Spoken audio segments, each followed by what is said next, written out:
This episode of Grounded in Maine is sponsored by ESG Review. ESG Review magazine is published quarterly in February, May, August, and November, and is available for free in print and digital formats. ESG Review is devoted to environmental, social, and governance strategies, technologies, and investments. ESGreview.net is updated every Wednesday with 8 new stories and is home to feature articles, news items, and more.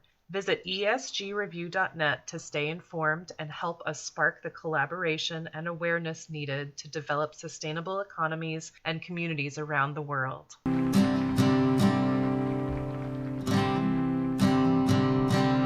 There's a place where there's no trouble, no more pain, no more struggle.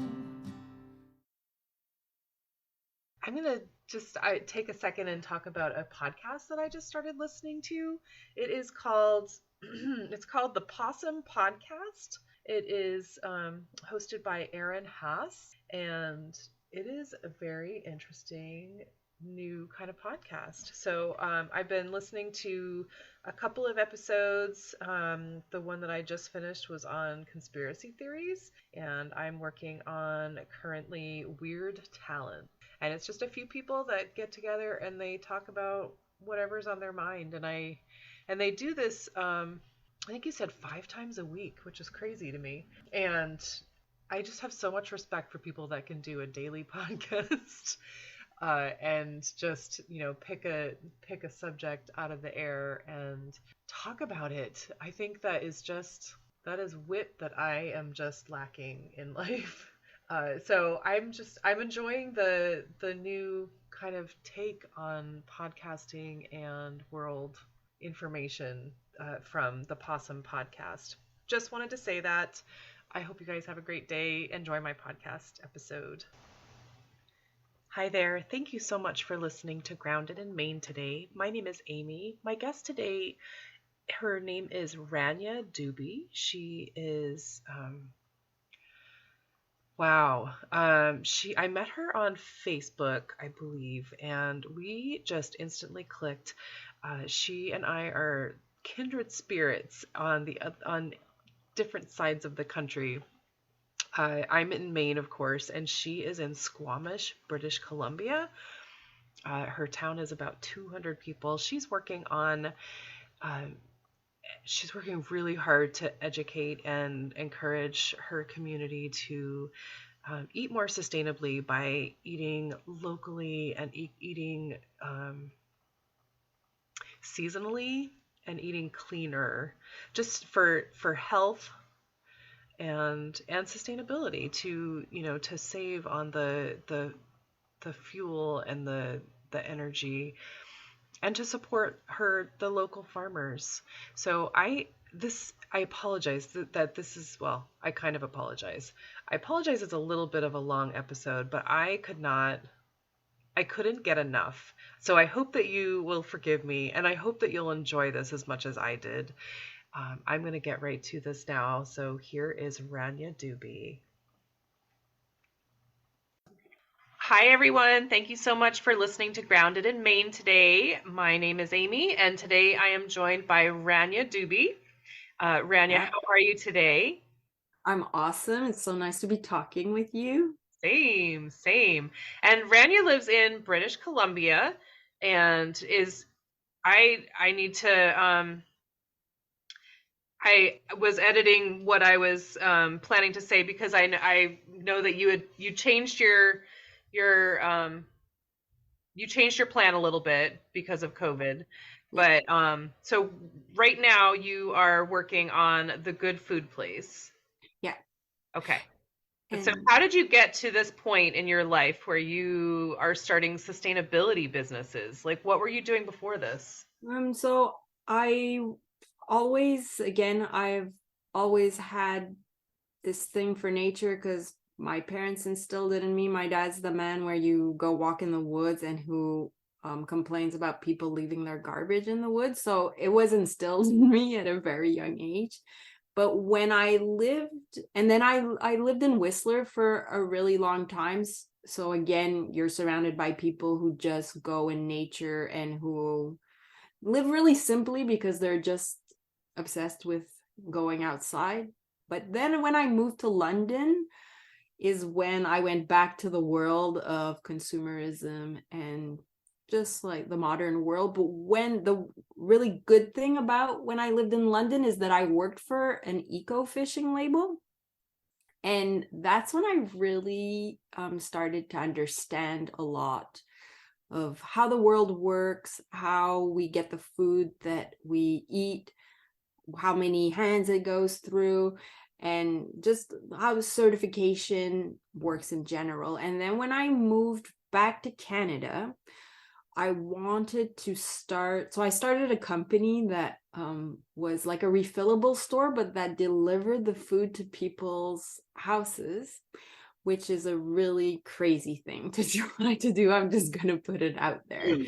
But I just thought if I build a model of something, then I can, once I build all the infrastructure and understand all the, the sanitation and all the processes, that I could then just take that model and then share it with other communities. Because the thing is that there's tons of people in the world doing really incredible things, but everyone is starting from scratch every time, and that takes a lot of work. So I do build systems for a living, which sounds really boring, but I really love it because you can apply a system to any type of business, right? So any model of business that you think, oh, that's a really good business model, or for instance, like there's a company in Vancouver that they provide a service for reusable diapers, and they go get them, so it's all cloth, and that's a business. So now that I build models, digital models, I'm like, oh, what if I took their business, created a model, and then told other communities in the world, hey, what, do you want to use this model, instead of figuring out the rules, how to make it work. So now with the Good Food Place, so with my friend Kathy, because she's like, oh, the way that we're eating, it's really bad for us. So we're currently building the system to create kind of what Gary was talking about, but just again, creating a system that we put all the tools in place of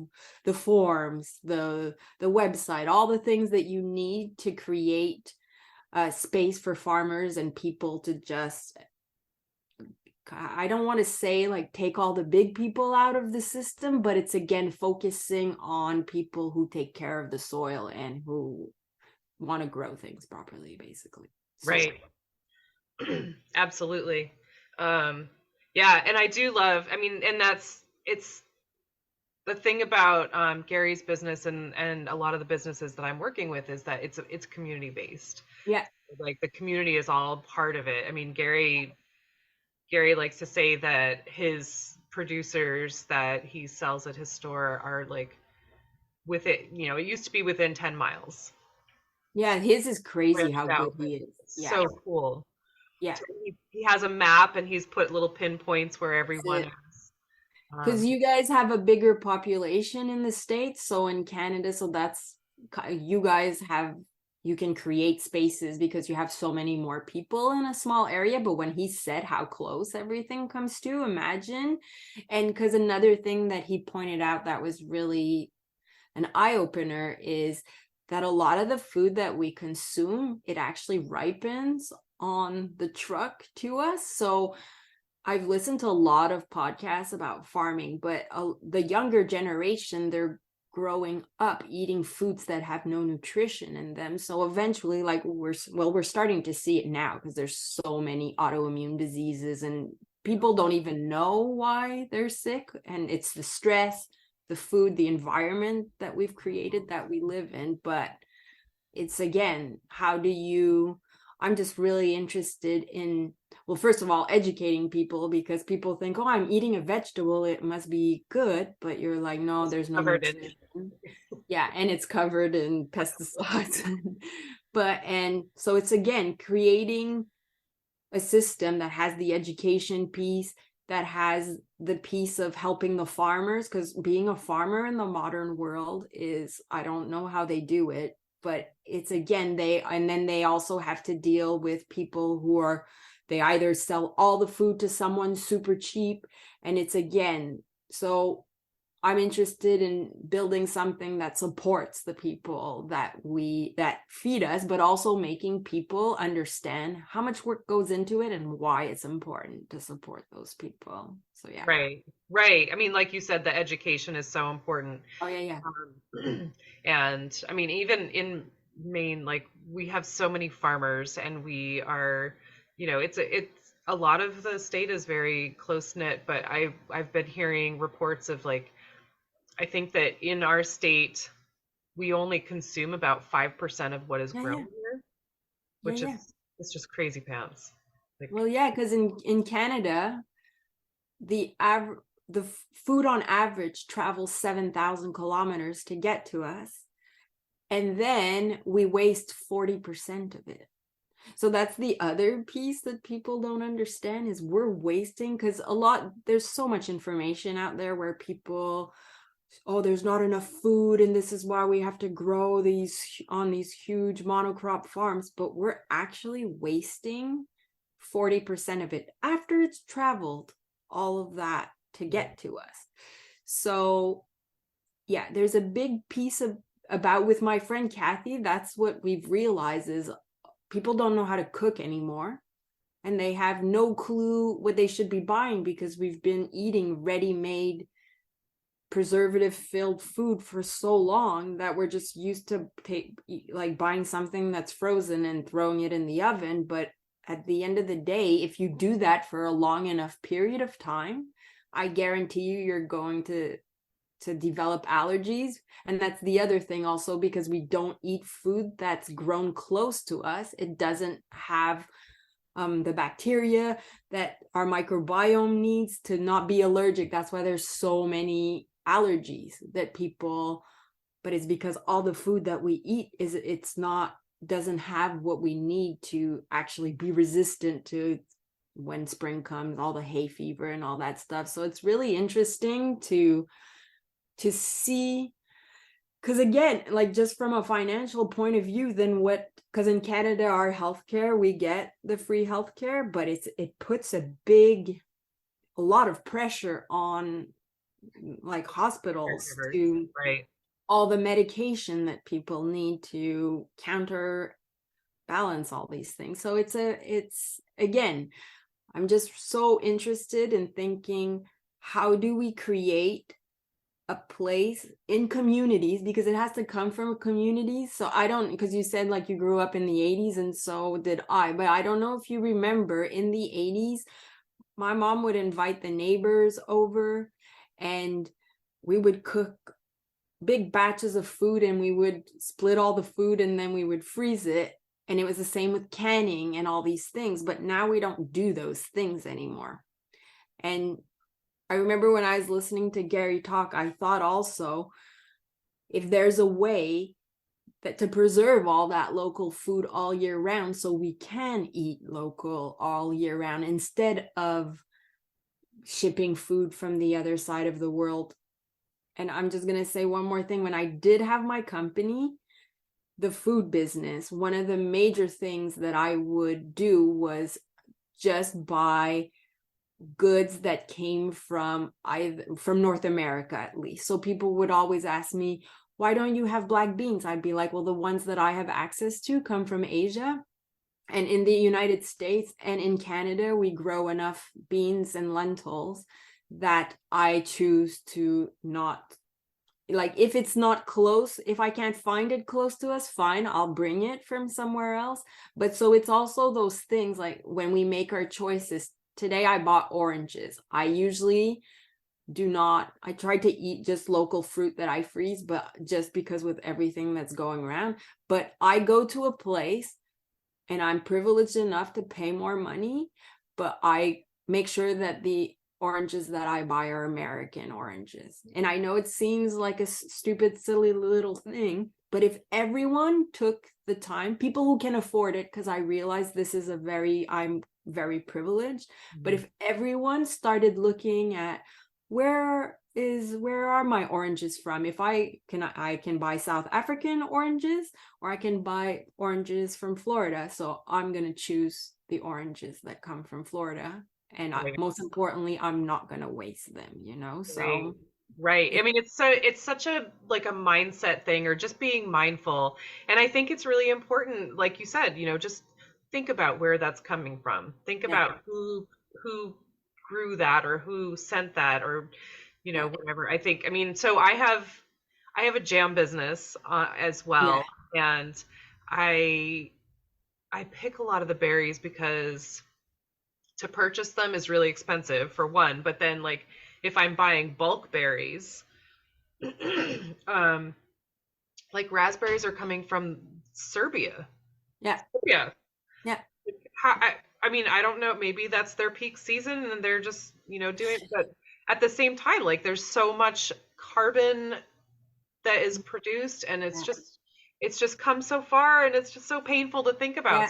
So I'm gonna pick them. Like, can I tell you one thing that I've noticed, because I'm so obsessed with where stuff comes from. And I call the government. I'm like, is there a database of all the food that's grown? And they're like, no, there's not.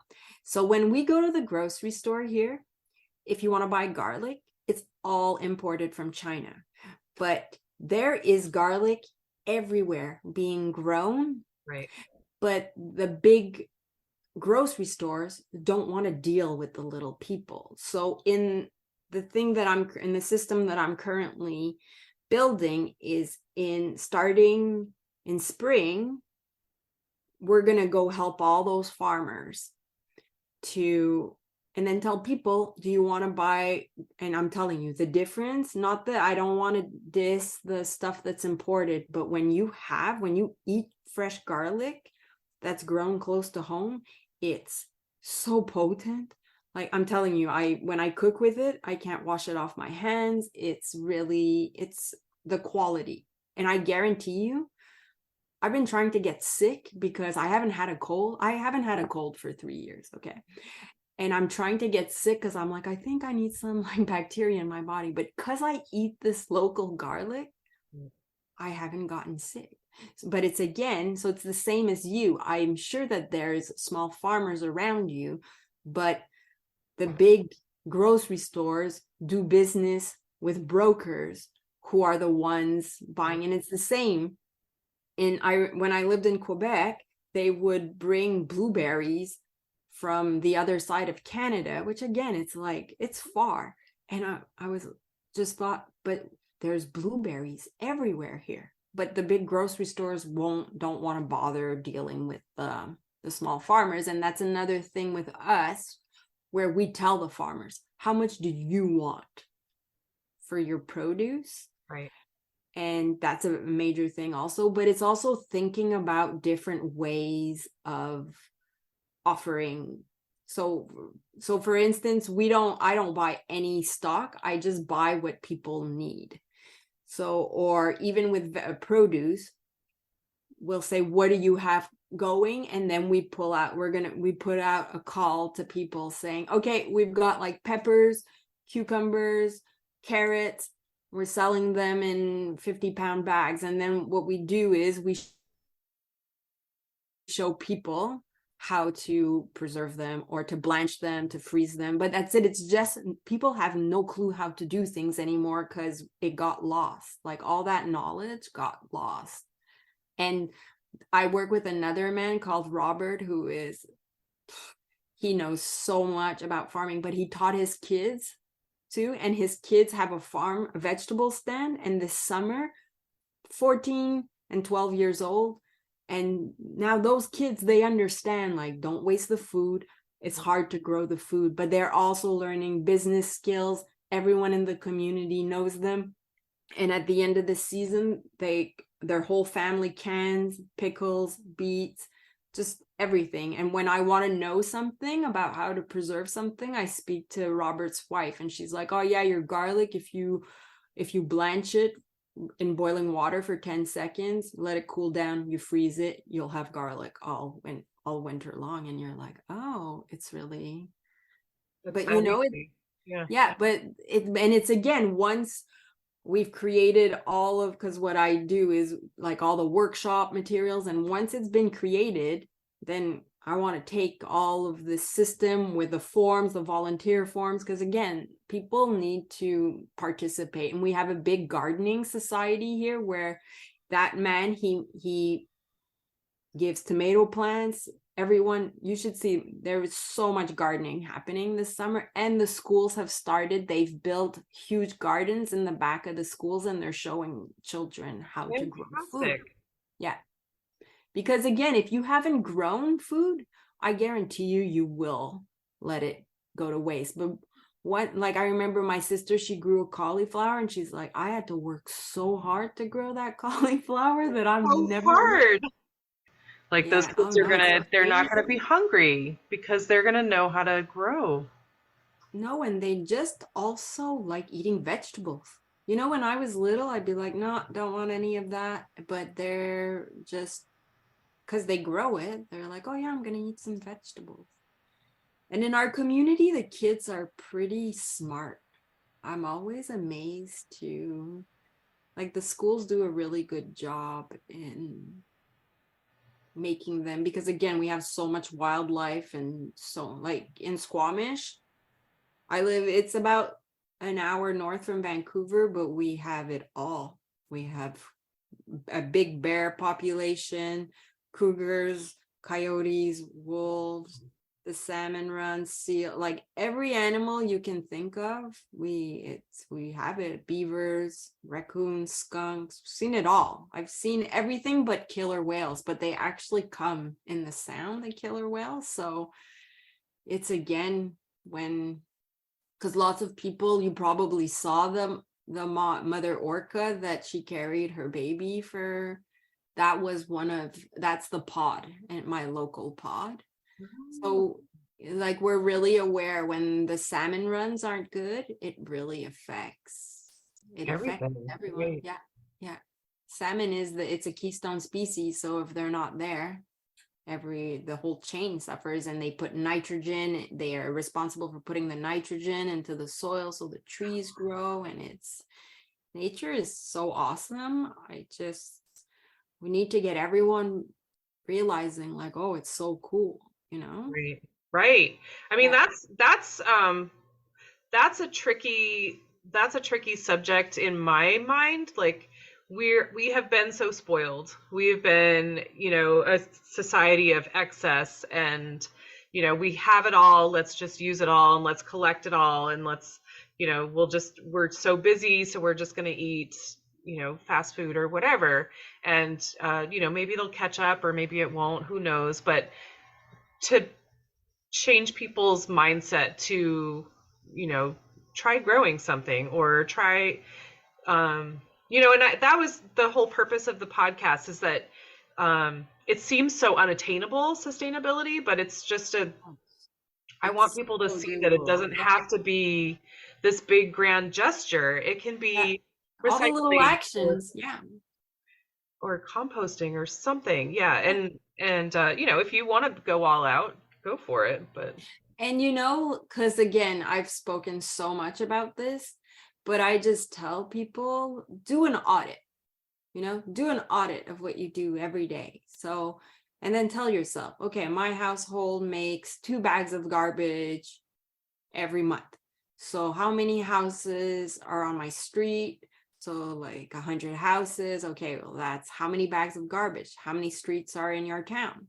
Then how many towns are in your state? So once you start doing the mathematics of, because people always think, oh, my actions don't matter, but it's like, no, those actions, they add up. So and my favorite economist, George Monbiot, he always says, we only need 20% of people to change how they consume to affect the overall economy, or to make something that's not necessarily good, not affordable for people, so we don't need that. And it's not like, don't get me wrong, I want people to, it's not about cutting out or telling people what to do, but it's also realizing that life is so much less stressful when you're because I'm a minimalist, and because we were talking about this, but my sister's the kind of person, she doesn't want to throw anything out, not to send anything to landfill.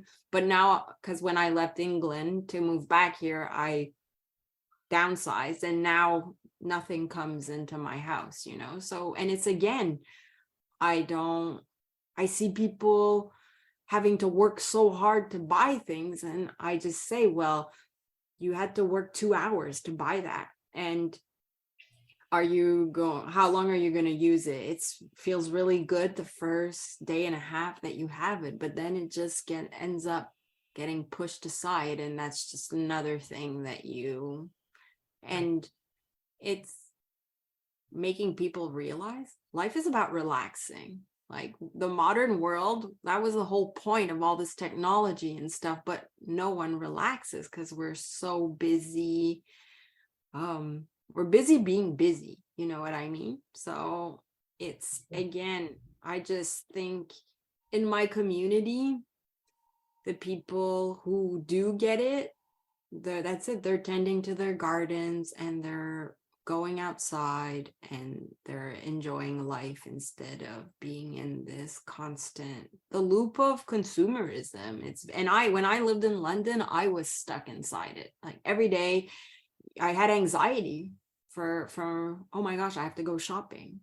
And that's when you realize you're a product of your environment, so it's, again, if you want to learn to downsize or just not be so much into the consumerist thing, like join clubs, become part of groups online where people are, and then next thing you're like, oh, my life is simplified, and I don't have anxiety all the time, because those things are linked. And I truly believe, like even from the man on your podcast he lived off grid, like, yeah, he worked really hard, right? He works really hard, but the stresses that he has in his life, it's not because he's on social media arguing with people. It's like, oh no, I have to make sure that the generator is like ready to make sure that but you know what I mean? And then you realize, oh, if I do have trouble or hardship, it's actually for my survival more than just arguing with people that I don't know, or getting caught up in the media frenzy of the next news cycle, so. Right. That's definitely a goal for me. Like I really want to work on downsizing and just being more mindful of what I bring into the house. Yeah. And you saying that just now, I saw today, actually, I follow what is his name? Josh. One of the minimalist guys. So it's the Facebook page is called Being Minimalist. But anyway, so he did this post today, and it was just a simple, it said, you see all that stuff that used to be money. Yeah, exactly. Oh my goodness. And just it's like so that. Yeah. No, because we don't think about it, but it's, again, now, and also along maybe 3 years ago, I got diagnosed with an autoimmune disease. So now I realize that what I put in my body, all the money that I spend is to the stuff that I put in my body, and to make sure I take care of my health. So, instead of buying, whereas when I lived in London, I would have bought like 2 new pairs of shoes. Now, instead, I'll go buy myself a massage instead. So it's, we, in society, in this consumerist society, we've forgotten that we're supposed to maintain our bodies, and people over 100 are the highest growing demographic in the world. But I tell my parents, I'm like, do you want to not be able to walk? So it's all these things, you have to invest in your body, in your health, and your peace of mind, because stress, I learned from being stressed chronically for 15 years that it will destroy your nervous system. It will give you, like, your stomach to work properly and to make sure your body's okay. You can't be stressed out. And the average person in the modern world, everyone suffers from anxiety. So it's, again, those things are linked. If you live in a community where people, I go to the women's center and all the women come together and we hang out for the afternoon, and every time I leave there, I'm like, oh gosh, I feel so good, so it's just, again, when I was telling you about rebuilding communities, that's why it's important that we connect with one another, because that's how we evolved. It's part of our well-being. So, and food, like, we started eating together as humanity started eating together so we could build relationships with each other. That's how we evolved to trust one another, like, Right. And that's my family. That was the thing. My grandmother, because she made Middle Eastern food, but people in Quebec didn't know anything about Middle Eastern food, but all my friends knew. And they knew the names of all the pies and all the dishes, because they knew if we go there, we're going to sit down, we're going to eat for 3 hours, we're going to laugh, and that's how you build like connection between people, So food is it's related to our well-being, like and we went to eat at this Korean place, and the man, because a long time ago my sister had actually gotten to go, and usually, because we're kind of pretty crazy about not creating garbage, but the man was like, oh no, you cannot, it's not the same as sitting down and having the meal prepared. And so it's all these things, it's teaching people, how do we slow our life down, because it benefits us. If you slow down your life, you're not going to be chronically stressed and I know what that feels like, where you're like, why do I feel like I'm in a panic all the time, Mm-hmm. And that a lot has to do with the system that we live in. It's not, I can see why people got addicted to the idea of making more money and more money and more money. But when I was younger, I'm so lucky, I met someone and he told me, you're never going to be satisfied. And Right. I was like, it'll never be enough. Yeah. And that really, again, you'll meet someone, and even to this day, it's been like 15 years. And I always, when I see him on social media, I'm like, thanks so much for taking the time to say that to me, because then you're like, oh, it's true. And that's the world that we live in right now. With like on social media, I always get targeted because I do like business systems. I always get targeted. The 7-figure, the 6-figure business, my business, I did nothing and I make money. Like, it's just, again, everything that they're promoting is you're making money off of someone else's back, whether you want to admit it or not. And how much money do you need? If I was making $1 million a year, I don't even know I'd probably get a massage like every 2 or 3 days, but we don't need that much, So it's, again, having these discussions and just being self-aware, checking in with ourselves and going, what do I want from this life? And right. I'm telling you, relaxation it's going to be, I know it's going to be trendy, and like 2024, watch this, mark my words, everyone's going to just be like, I just want to relax, actually, because when you learn how to relax, there's no going back. Like, you can't go back to the constant always having to be busy. So yeah. Cool.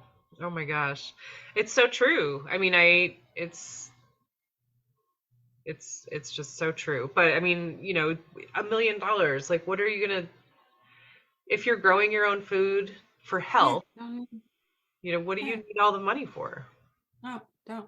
And I'm telling you, most of my money is used to buy food, and I cook from scratch. Whereas before, I would work nonstop, and then I would spend money on expensive processed food. And then one day it hit me. I'm like, maybe I should just work less so I have more time to cook, and then I'll be healthier. Because I was listening to this man talk the other day, and he's like, yeah, sure, going to eat fast food a couple times is not a big deal. But if you eat that processed food your whole life, then it has an impact. And it's the same with food that's packaged in plastic. People don't realize that plastic is a hormone disruptor, so we see all women my age, women are going into menopause when they're 40 now, but that's an impact of we're putting all these that extra estrogen into our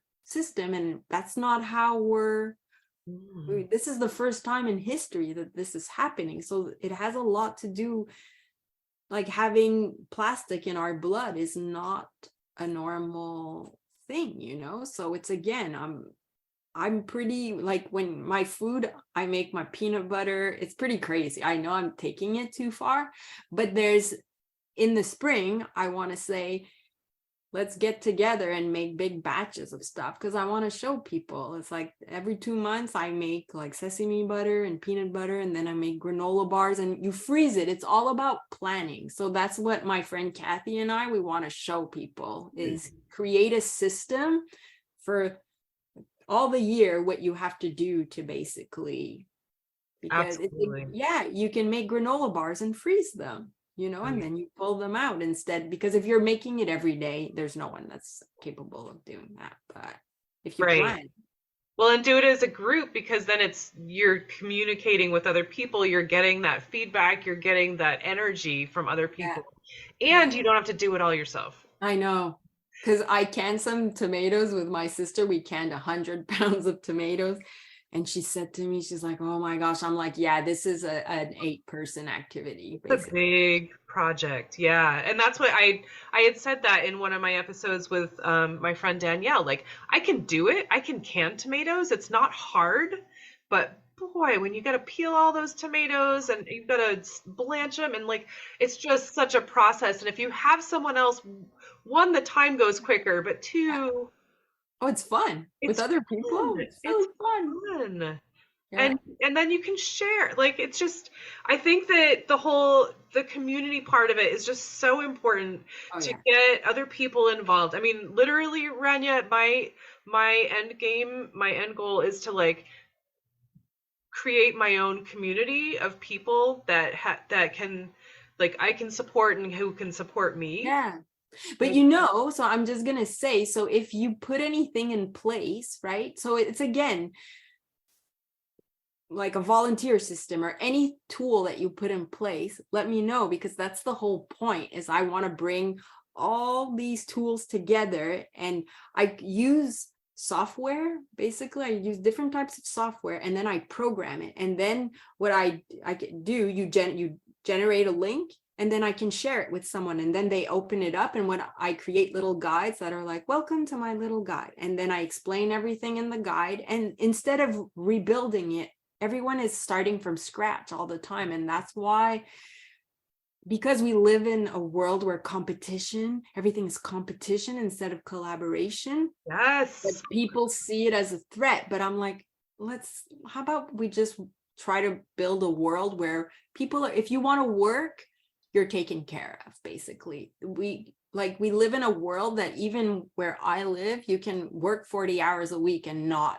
have enough money to survive. And that's just not okay. If people want to work, they should be able, if they want to contribute, they should be able to eat good food, have a roof over their head, and be supported by the community if something goes bad, you know what I mean? But the system that we've created, everyone is so individualist and they're in survival mode.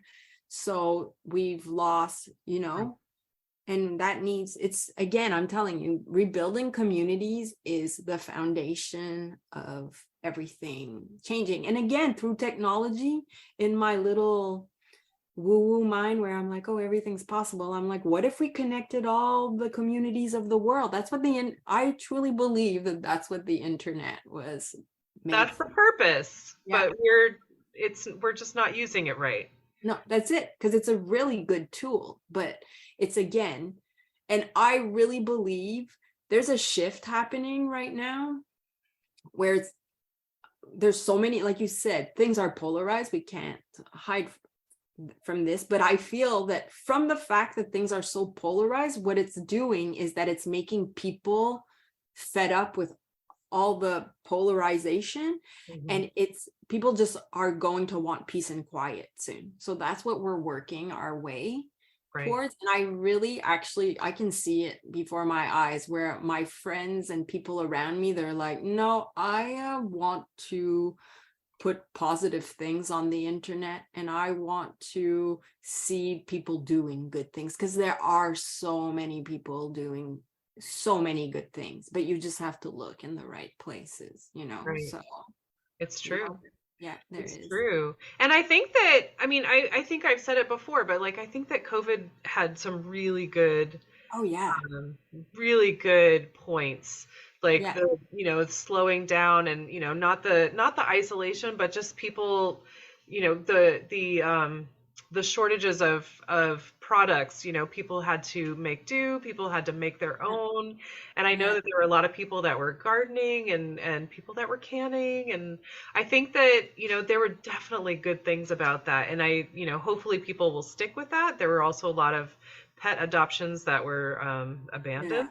yeah. But But it's it's again, and because there's no great examples of leadership also, so it's really hard that when the people in charge of our society can't ever admit that they're wrong, or that they can't admit that they've made a mistake, and or that they're showing that, oh, we don't agree with each other, but we can still be like humane and personable, so there's also that aspect. So I really feel that we need to be, sometimes even with myself, I'm like, oh, I'm a really introverted person. It probably doesn't show, and it's because I'm talking about something that I'm super passionate about, but it's like, no, I'm gonna have to step up, because we need people setting examples, basically. Like whenever I see a political cycle or an election and I watch people arguing with each other, and I always think, wow, they really look like teenagers. it's Like, so true. and if you look at politicians, again, I always go back to the Great Depression generation, but they were Yeah. humble.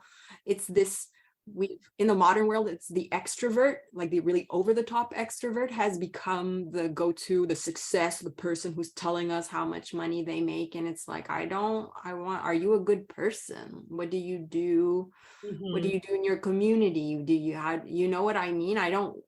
How much money you make does nothing for me. And I think that's what we're slowly seeing happen right now. And I know it's so easy to get overwhelmed with all the negativity, but there is a shift happening. Whether, like, people will also, there'll always be the negative person saying, oh no, it's too late, but I'm like, no, it's never too late It to can't be too late. We have no. things that we need to do.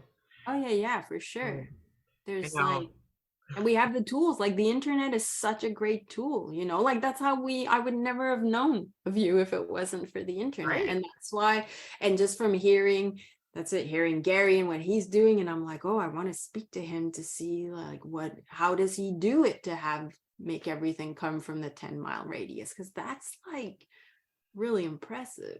So it's, Mhm. again, there's definitely, yeah, I just believe in sharing information. And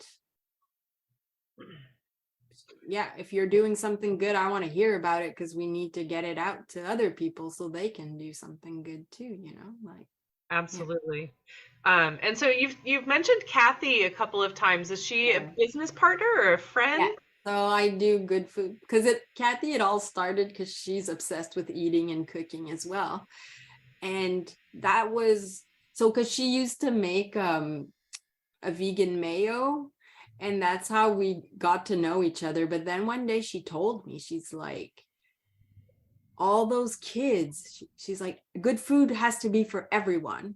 And because she was super upset about like, the kids at her school like not having access, because she makes Right. everything from scratch. And that's when we started talking about I'm like, it's all about building models. And she's like, okay, yeah, build systems. Because when I say, oh, build the systems, people look at me funny, but she got it. And then it's, again, you just keep meeting. Once you start looking, you're like, oh, there's a person doing this. I always go talk to the farmer. What product do you make? And then you meet that person and, oh yeah, I'm trying to build a network. And I'm like, yeah, me too. I'm trying to build a network. You want to build a network with me? And then it's, again, because it's my friend Kathy and Robert, he's like, let's build a belt all across the country.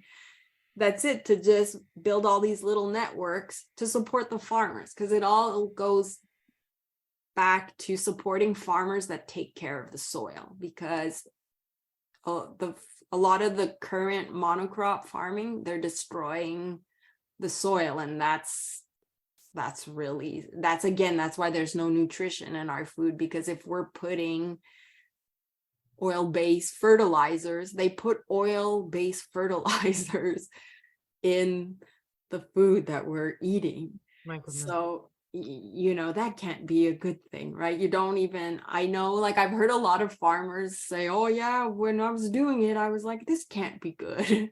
But you know what I mean? But it's, again, when someone has to borrow all that money to run their farm, being a farmer is 24/7. If the weather is bad, this year the summer kicked in June 15th in BC, so usually things would have been going at the end of, like, at the start of May. So it really, and then, but because I live in a place with tons of animals, then you see what happens with the bears. Were getting into the garbage because there's not enough berries in the forest. So I really think when I lived in London, I never went outside, but now I go outside every day. And it's, again, telling people, hey, go for a walk every day. And you'll see, even if you just walk around your neighborhood, going outside every day, it does something to you, and then you see animals and birds,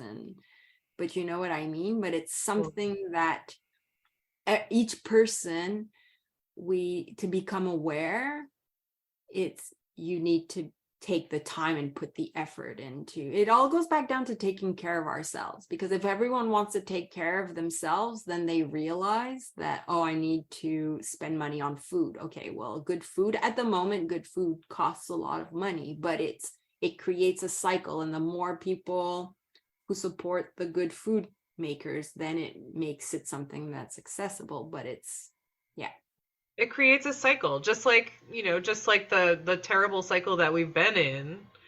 If you start spending your money on better food that you're putting into your body is going to be healthier. You're helping the farmers who are helping the earth, and it's just it's the same thing. It's just a better. And it does the exact same thing as nature. It creates the circle, right? Because when they talk about the circular economy, that's one thing I really got into, like the Ellen MacArthur Foundation. It's the circular economy. And it's basically, if you take something out of the ground, you have to put it back. You don't send it to landfill, right? But we've created this system that throwing garbage out is so cheap that people, you'll hear people say all the time, oh, it's way easier to just buy a new washing machine than to pay my local guy to buy a new belt and to fix it, right? But what I tell those people is, if you pay someone in your community to fix it, you're creating a job for someone that's close to you, and then that washing machine isn't getting shipped from the other side of the world, and you're not sending a washing machine to landfill. So it's just, again, about, like, in my community, it's a very big thing. There's secondhand stores. Everyone goes shopping at the secondhand stores. And I actually think that one day that's going to be, it's such a great business to start, because Absolutely. Like, all the inventory is so cheap. But even we have use it shop on Facebook. The marketplace is my girlfriends, they all furnish their houses on the marketplace. But that's what I tell people is, you're keeping the money in your community, so it's Right. strengthened and it's better for the environment. So Right. Well, and you're saving your money because you're spending less than you would brand new. oh yeah, because things in North America are so, in the States it's probably cheaper, but in Canada everything is so expensive that, again, it's like, oh, if you want to buy a pair of jeans, it's at least $100, but you go on Marketplace and you spend $10, and but that's it, because people have so much new clothes that there's just sitting in their closet. So you're like, oh, I got some new jeans for $10 instead Right. of And they're already broken in. I know, right? But that's it. So it's just, I think that once people start experiencing like the liberation of not getting pressured by all the media and being part of the, you're like, oh my gosh, it's so much easier. It's nice to, like, I stopped dyeing my hair. This is gonna sound so silly, but maybe 8 years ago, I stopped dyeing my hair. And at first it was like, oh my gosh, when I saw like my gray hair was coming out, I felt awful at first. I was like, oh my gosh, everyone would stare. I'm like, yes, I'm letting my, but now, oh my gosh. And I save, I don't know, if I went to the salon to get it done, it adds up, you know what I mean? And it's healthier for me to not put that on but again, as a woman, Right. in the society we live in, it's hard to fight and against that. oh Yeah. yeah, because when I saw my gray hair, I felt uncomfortable for maybe, I'm not gonna lie, maybe 8 months. But now I'm like, you know what? Yeah, it's better for me to not put that on my scalp, and I'm saving all that money, and I'm not making all those, because it was also when you get all the bottles, I was like, no, okay, it's time, I'm stopping. But Smell in your kitchen when you're oh yeah, sitting and around with that in your hair. you're like, my eyes are burning. You're like, is that something I should be worried about? My eyes are burning. But so it's all these little things that I realized. I take all these decisions every single day. So what can I do myself to just, because that's it, if you look at the news and everything, it's like, no, everyone has the power. Even if you don't choose to do all the things, but just pick like 2 things that you think, I'm going to work on this. Those are going to be my 2 things that I work on this month and this month. And then after those are habits, then you're like, okay, I'm going to pick another one, So it's all those things that it adds, and that's it. It adds up. And we really do have the power to change how the world is. We can so live with the seasons and with the earth, because the planet, like Mother Nature, I'm just gonna say, even when you think, when you eat something super good and you think, wow, that's nature that grew all those flavors, that's when you know how powerful nature is. Because when you eat, garlic, or like roasted eggplant with garlic and fresh basil with balsamic vinegar, and you're like, oh my gosh, that is Like the best fresh thing I've ever had in my life. Yeah. But that's when oh no, nature is really powerful, because if it designed that, or even, like I said, when I watch all those animals in nature every day, I'm like, oh my goodness, even seeing the cycles of the bears before they get ready to hibernate, you're like, oh my goodness, it's all in sync. So we just have to learn to live with it, like live with the cycles again, and learn to, and it's going to be so much better for us too. Our well-being, when we're at our best and healthy, that's how it has to be, where we take the time to cook for ourselves, where we take the time to not be busy all the time, and invite friends over and cook dinner together, So if one thing came from COVID, where now I'm like, oh, I'm ready to socialize again now, you know what I mean? And it's good. Right.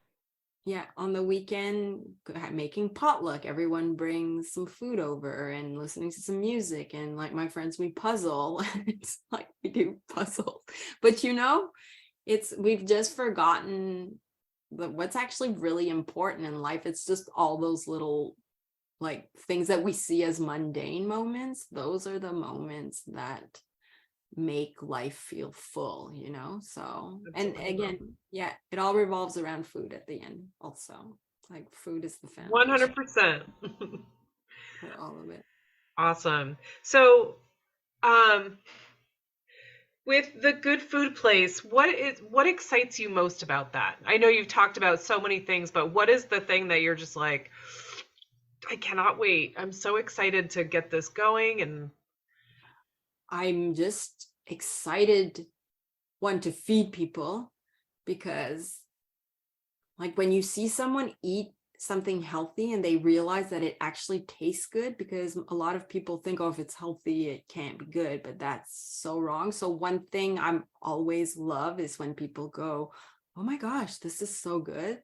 But then it's also, I think, just helping the farmers also, because I've been eating from the same farmers have been feeding me for 8 years, and they're my friends, and I filmed them. I've gone on their farm. I've seen what happens when the field is flooded with water, when it's not raining, everything they go through. And the idea of being able to just tell farmers, how much do you want for this?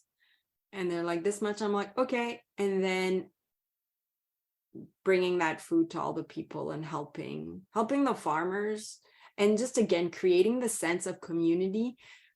And then at the end of it all, being able to tell another community, hey, my friends and I, we built this, do you guys want to use it in your community? And then eventually, because if my goal is to link all the communities of the world together, so that, you know, imagine if everyone had that system in their community, and you're like, oh, I want to buy some coconut from those people on the other side of the world, but you know that they're in the system, and that you know that they're good farmers who have good practices, who pay the people, that, because that's also one thing in farming that people don't realize is, so there's so much exploitation, and so many people, there's bad practices.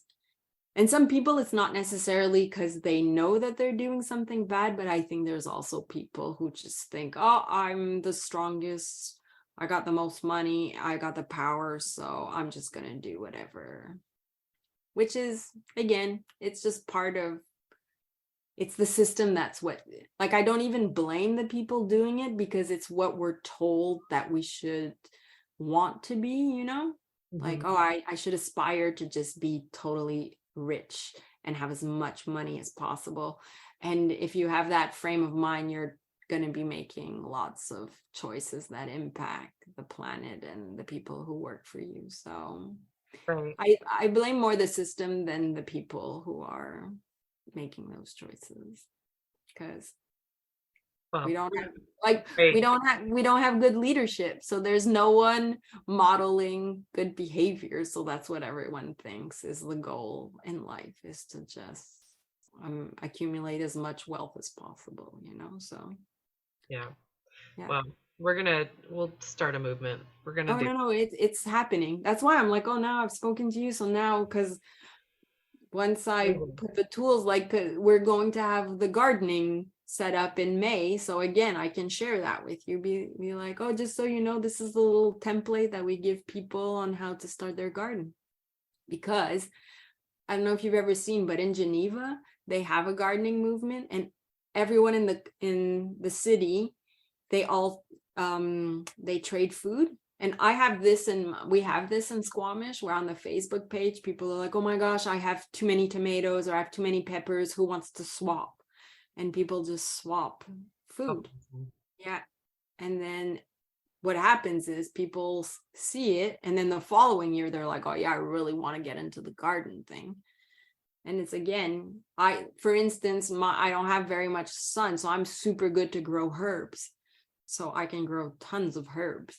And my friend, he has tomatoes galore. So then it's like, oh, you swap. Right, right. Well, I mean, yeah, if you have a better, green thumb for certain things, like, you with herbs and your friend with tomatoes, like focus on that. Just Yeah. grow so many and then share with your neighbors and your Yeah. friends, and Yeah. why not? Like, instead of like me, I try to grow everything, and so many things don't grow. But here I Yeah. am throwing seeds in the ground every year. But like, if Yeah. we connect with enough people near us. Look, if there was 200 people in your town, because that's what we have here. There's 200 people in the group. And my friend who makes the soap store, she sells the seeds. And so again, it's just, if people just need the resource, if no one is, I never knew about, I only got into it because I signed up for a CSA box, which is kind of what Gary was saying that he does. And then I got to know my farmers, and that was the first time in my life I knew who was growing my food. And then next thing you know, I go to their farm and I'm like, oh my gosh, this is so much work. And then I got passionate about it. And now I live in a community where everyone is the gardening. When you drive around town, there's tomato plants everywhere. Everyone's doing it, but that's something that built over time, So sometimes you're the first person who does it, but you just have to think, oh, if I do it. And that's again with the sustainable and environmental behavior is, don't preach, just do what you do. And even if we go hiking and I make a granola bar and everyone goes, oh, this is a really good granola bar, how did you do that? And I'm like, oh, well, it's because I make my own peanut. You make your own peanut butter, how do you do that? So it's again, like people get, and again, food just links, it brings people together, like, so yeah. So I really think, like, with the Good Food Project, it's really the first year, because this is going to be the first year that we're doing it, is just to build the basic foundation of getting produce, because we also do buying dried bulk food. So I sell organic food in 25-pound bags, and then we are going to come together, and then people can split the food. So it makes food also a lot more affordable than what is at the grocery store at the moment. And because in my house, I have maybe 100 jars of food, because I'm lucky enough to have the space, but then it's like my rice, and it's, again, I only buy American rice because you have the option of getting food from Asia, but I always try to support American farmers if I can. Like, most of the nuts and the seeds that I eat are from the United States, so and then giving them the awareness to start looking at, where does the food come from? Is the farm that you're supporting, do they take care of the soil? It's all these things because from certification, I've seen that sometimes it doesn't mean that something is certified, a certain thing. 100%. Yeah, that it's necessarily good. The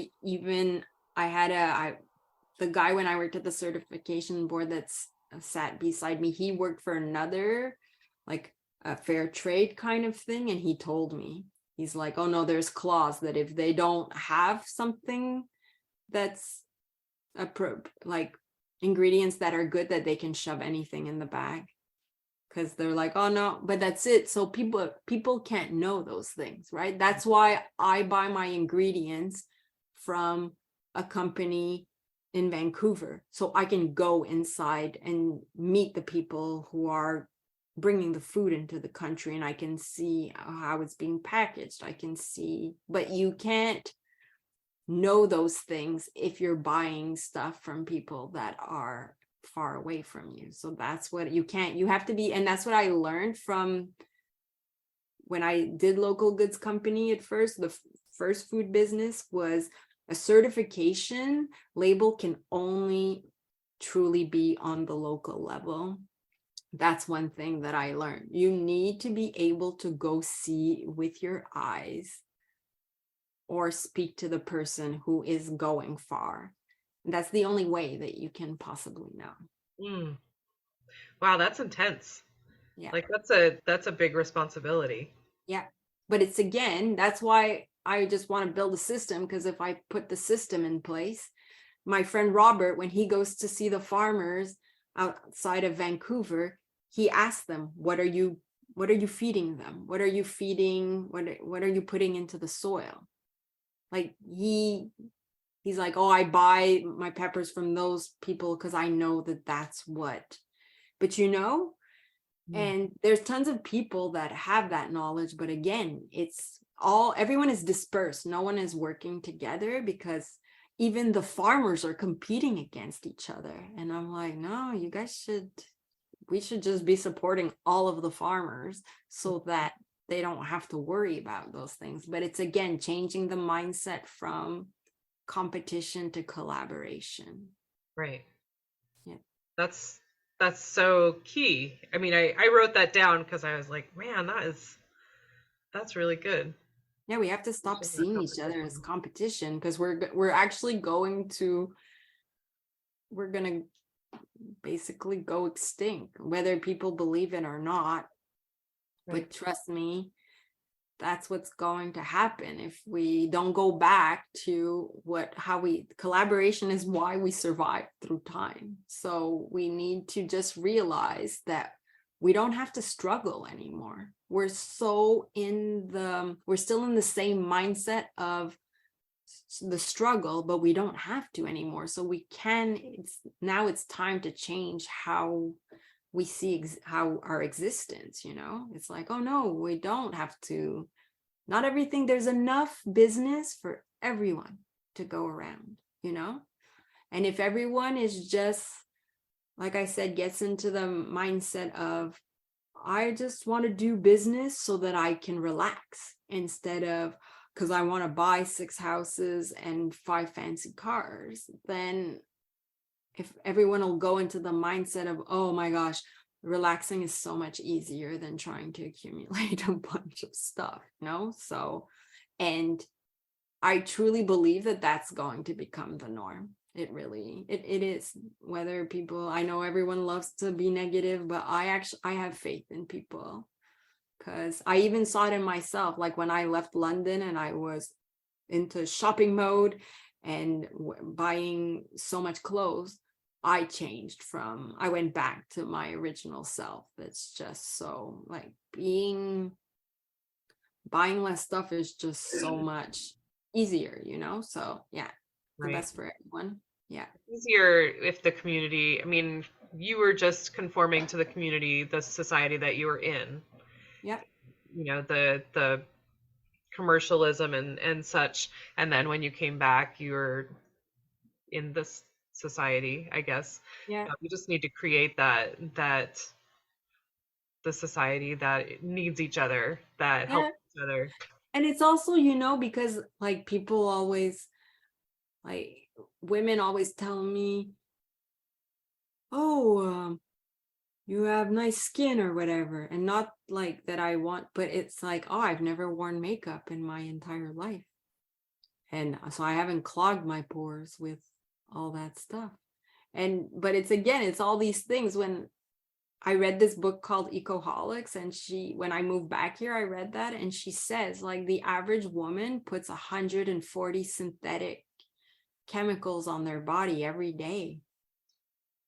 You know what I mean? It's like, ladies, this in the long run it's not good for you, because that's why we're going into menopause Right. 10 and 15 years before our mothers did, because what we're eating. It's again, just, I tell people, what are you doing for yourself? Even when I do, because I'm writing like a system to how to live your life, and that's the foundation of it, because I'm really into building systems. But that's when I wrote everything of how I live my life. Before, I used to exercise because I wanted to look a certain way. Now it's like, oh, I do it because I want to feel good, So it's again, when you're eating something, it's because you want to nourish yourself and you want to take the time to eat it. That's what Kathy always says. She's like, take the time to taste your food. you know. Whereas in the modern society, women have been made to feel that food is bad and it's a weapon, and it's like, no, you want to be strong, you want to be able to walk, you want to be healthy, you know. So it's, again, it's eventually, the more that there are more leaders and women, and it is happening, I really feel that there's a lot of positive things going on, but it's going to take time, because it took a really long time also to create the messy system that we live in. So, you know, Right. we have to also be a bit patient with it as well. That's what I always remind myself. Mhm. Right. Yeah. So when I say the word sustainability, Ranya, what comes to mind? Living with the earth.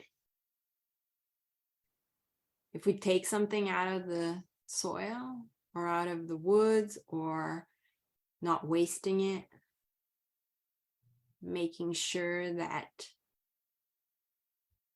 like I said, it's not because we can that we should.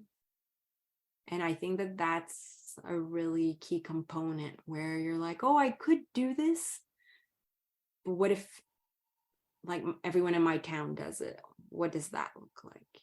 You know, like, I had a friend once, she said, we were talking about littering, and one of our friends, he was really pro littering, because Oh, he's like, there's a garbage person that's gonna pick it up. And she says, imagine if everyone did that.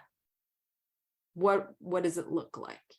So it just goes back to that understanding that our little actions, they add up to make a big action, you know. So that's what sustainability is to me. If we all just become aware of our little actions, whether it's turning down the heat or just putting some socks on instead of wearing a t-shirt when it's cold outside, it's just all those things, you know, it adds up. So sustainability to me is that, just asking yourself, is, because there's so much greenwashing going on also. And I, like, my friend who owns the soap store, like, she says, oh, that word zero waste, she's like, nothing is zero waste.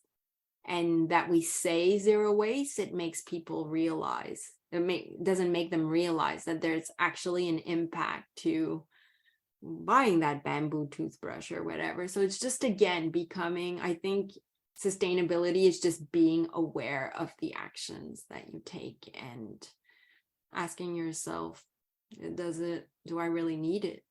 And a lot of the time it's no, you don't need it, you know. But it's, again, if you're aware, you'll be like, oh, that's it, I'll maybe get someone a massage or a class for Christmas, instead of buying them something that's just going to end up in the garbage or in a drawer somewhere, you know. Like, so it's just, 100%. yeah, those things. Okay. So, what's the best way that someone would be able to find you or follow you or the Well, business?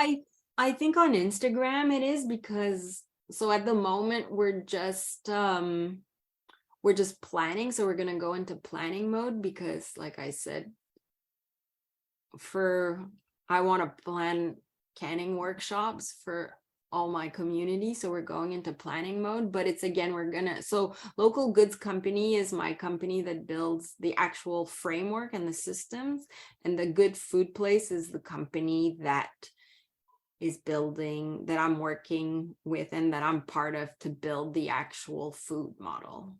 So if following those two pages, and it's, again, when we start, I'm going to start putting call to actions and asking people what they're doing in their community, because I want to bring as many tools as possible into the space. And then after next year, so hopefully next fall, we'll be able to say, hey, we're just putting the final touches, who wants to use this in 2024? And that's, you know, it takes a long time to put these things in place, and that's why I want to build the models, because we just need to have access to the tools to give people Right. what they need to make good choices, you know. So yeah. Right. Well, and next fall will be harvest season, so that's exciting. Yeah. And that'll be like canning and harvesting, Yeah. preserving, Yeah. and all that stuff. And also, because the farmers do a bunch of root vegetables also, so some of my farmers got cold storage. So this is something new also, and that my friend Robert talks a lot about, that we need storage, because the way modern society is built, we didn't think about those things. But if we want to eat locally all year round, it's again, right now I can still buy vegetables from my farmers, and I bought like 60 pounds of potatoes and carrots, so they're just sitting in the cold, and I'm gonna have them probably till February or March, you know. So next year, the plan, I really want to see if I can eat locally in Canada. Like if I can do it in Canada, imagine what we could do in the United States, where you guys have like so much. It's still cold in the States, but I mean, there's a big part of it that is actually warm for a long time in the year, you know. So For sure. Yeah. yeah. Okay, so the Good Food Place or local goods company. Yeah. Okay.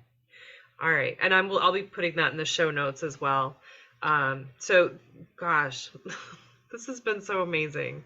I I know, it's think just because I can talk about it forever because I'm so passionate about it, and my mind is, but yeah, I really just have so much faith in building tools. I really think I see those young kids. I don't have any children, but that's one of my motivations. I'm like, we can't let all those kids inherit all the problems that we're creating. It's not cool. We can do better. We have to do better. So right.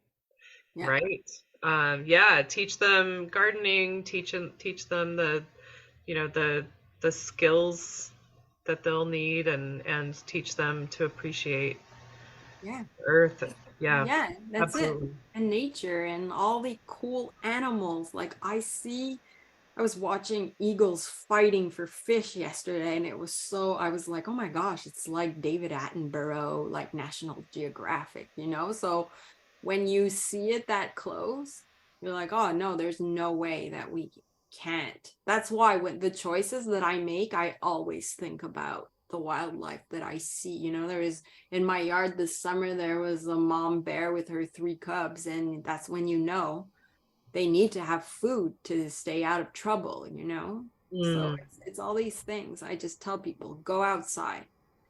Go, if you go on a trip, go hike something. Even, and again, I'm not in shape like people here, but just going for a walk in the woods every day it helps you get in the state of mind of, oh, this is why I'm making good choices, you know? Right. So Fresh air, the sights, the animals. Yeah, we're big bird watchers here. I'm scared of yeah, birds, but I love to watch the birds. we have a huge bird watching community here, but you know, there's an estuary that they stopped letting people go into, and now the bird population, we get over 400 different types of birds in my community. Like it's really, but the bird watchers all document them. They're constantly going to see, and you're like, that's a lot of animals, you know? Like, so Because the estuary stopped letting people come in, you think yeah, that yeah, yeah, because there was no more people. It just, everything regrew back. And it took again, the stress away. yeah, the people, you know, like even sometimes I tell because right now there was some mom bears got aggressive because there wasn't enough food.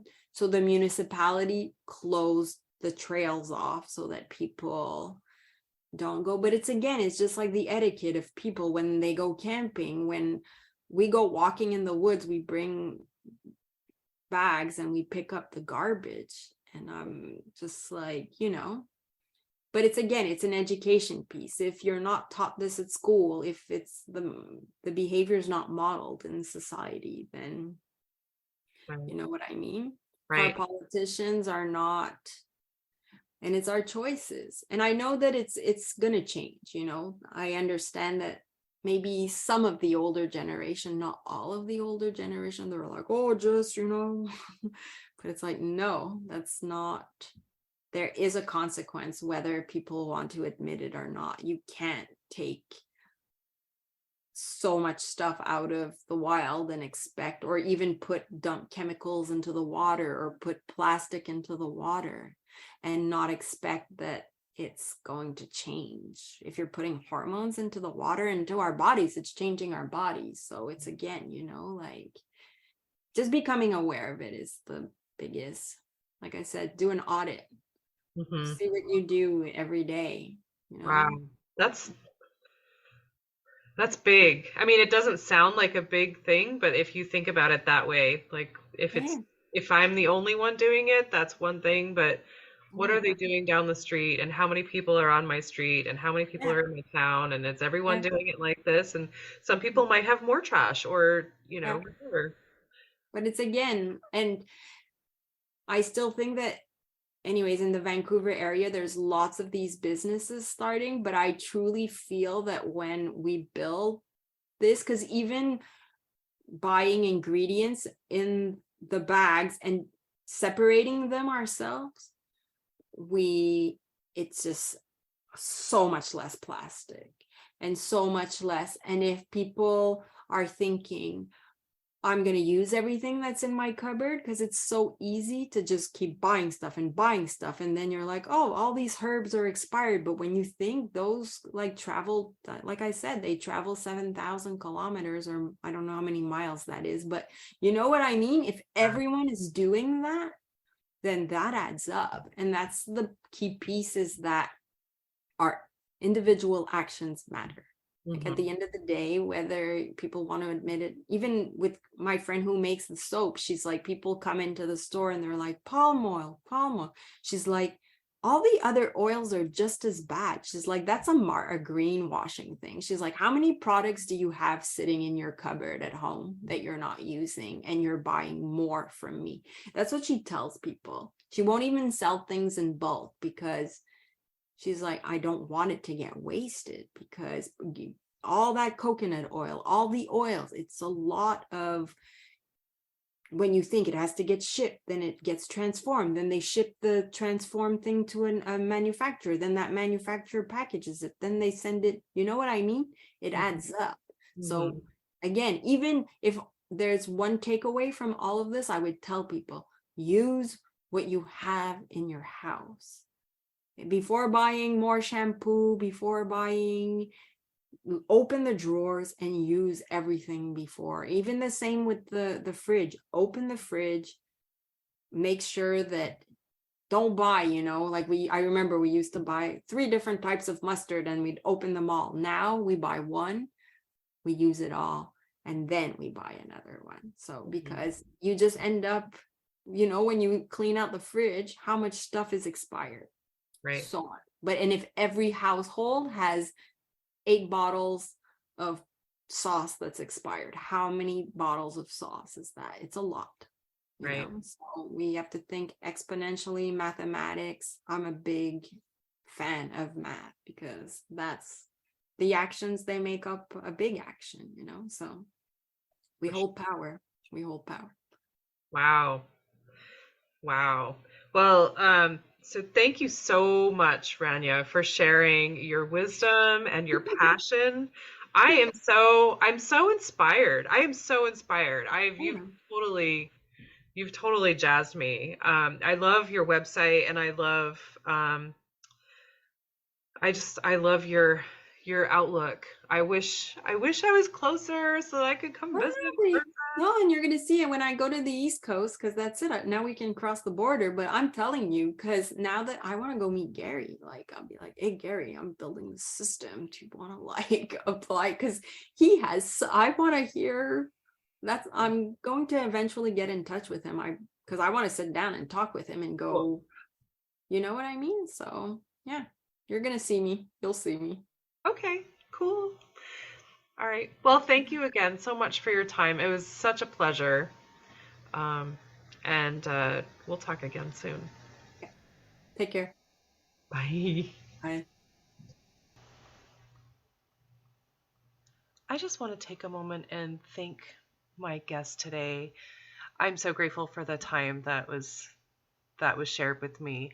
I also need to thank Buzzsprout for hosting the podcast, and for Jane Bolduc for her incredible music genius, and also for Becca Coffron for her beautiful her podcast artwork. And thank you so much for listening. I appreciate you very much. See you next time.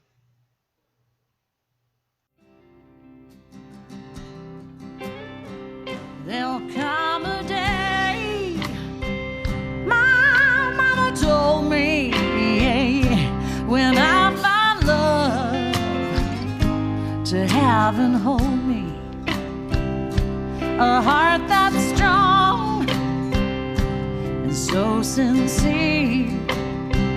Just tell me, how do I get there from here? Oh, tell me, how do I get there from here? 'Cause here and now I'm so far down that mercy's bound to find me.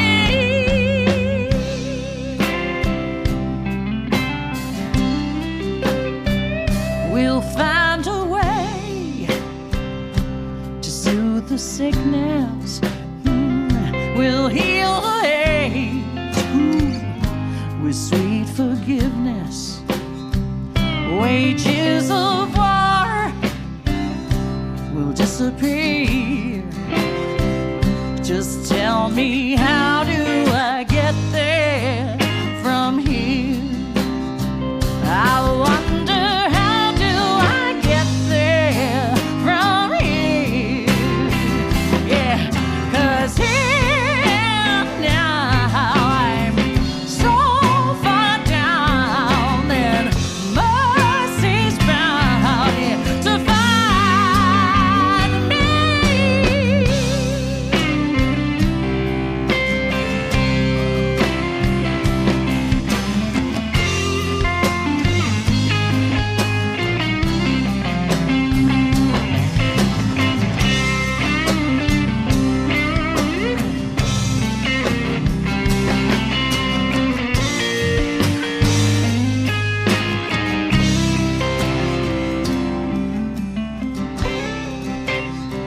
When that state of grace has finally found me, well, there'll be music, ooh, and good friends around me, yeah. And I'll just smile through happy tears and wonder,